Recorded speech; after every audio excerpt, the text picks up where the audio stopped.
All right, I'll lead you through this record as best I can. Don't worry, it won't be hard to follow. Now, we begin with a welcome from the love-struck groom. Well, I just wanted to thank you all for coming. I tell you, I must be one lucky fellow. Why, who would have thought that I, Robert Martin, would be marrying a glamorous showgirl, and that glamorous showgirl would be willing to give up a successful career for me, Robert Martin. Now, if it weren't for prohibition, I would say let's raise a glass here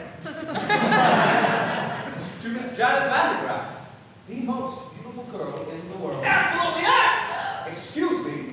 The groom mustn't see his bride on the day of the wedding. It's bad luck. I hope you heard that, because that's the plot.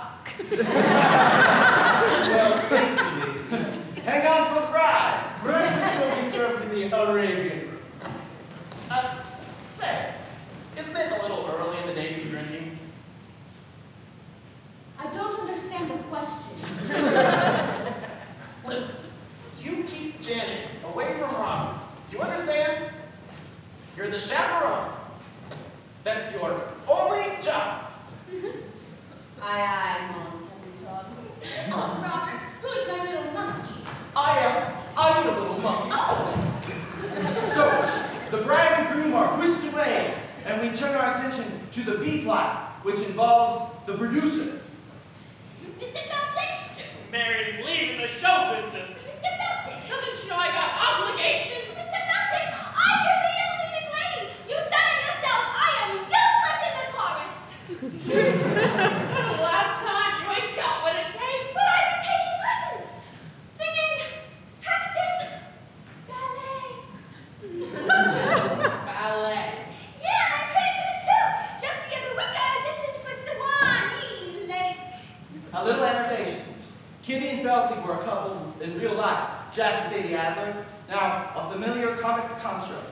We have a stupid woman and her long-suffering companion.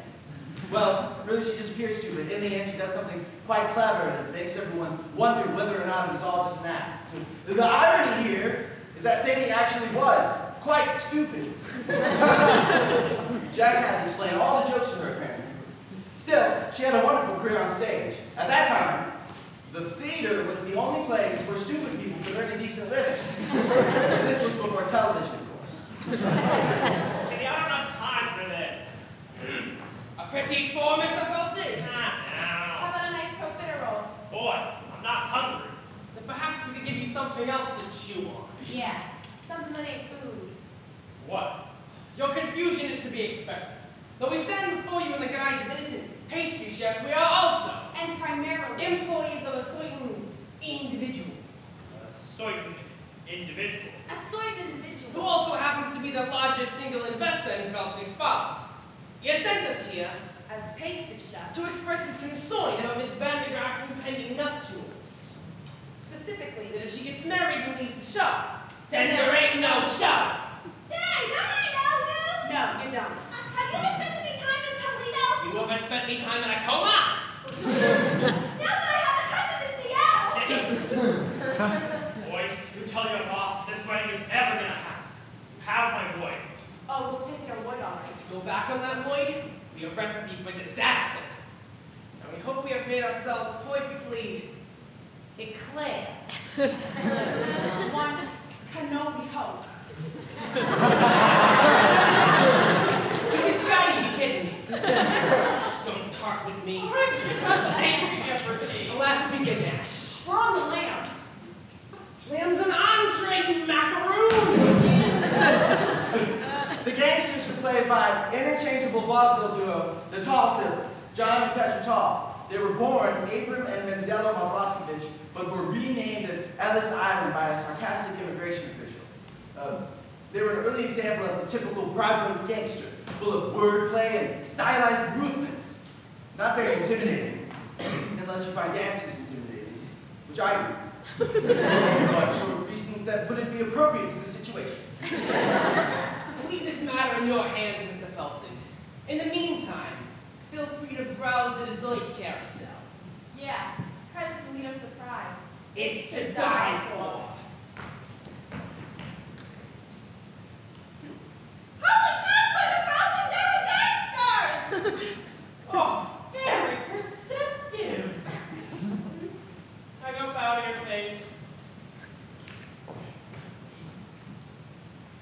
got to stop this wedding. But how? Oh, Lord in heaven,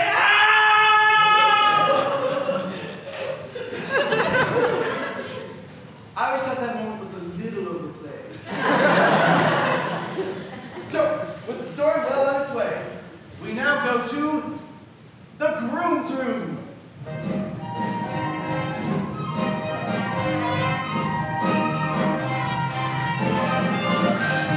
Well, hey there, Ransom. Show me those pearly whites. The groom was played by the dashing Percy Hyman. He started out as the Albright toothpaste man. Remember? His fabulous smile adorned every tube. Albright was hugely popular in the early 20s because it contained cocaine. It's true. If you looked at the label, it was the 5th ingredient down, right after sugar. Anyway, he went on to become a huge matinee idol. Now don't you worry, it's perfectly normal for a groom to get nervous on his wedding day. It is? Of course! I love Percy Hyman. Now, some people say that he was a bad actor. And to those people, I say, shut up. Hey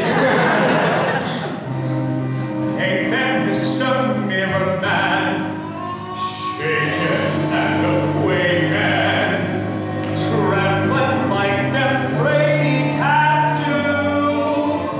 Something may be bothering you. Cold feet,